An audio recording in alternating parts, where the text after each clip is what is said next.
Hey guys, so quick alternative to QLab. So the first one is Linux Show Player. This is the first one that you can actually check out for yourself. Now with it is that it's open source and free.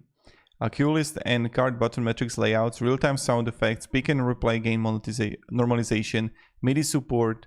Also you have it's Linux only, no native video playback, steep learning curve. And that's also QLC plus. This is another one that you can check out. Also free open source and free cross-platform DMX ArtNet SAN and OCC support, huge fixture library, scene chaser and QList functions. So built into the visualizer, and the cons is lighting focused, a learning curve for complex shows, and need external software for sound cues, can require restart after heavy configuration, and less intuitive than commercial alternatives. Now another one is SoundShow. There's also an interesting one.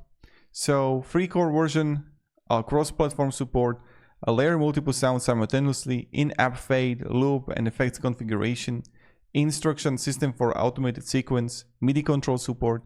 But this is not like traditional QList system. Pro features require purchase and less suited for strict sequential queuing and smaller user base. So these the ones that you can want to actually check out for yourself. Thank you very much for watching and have a great day and goodbye.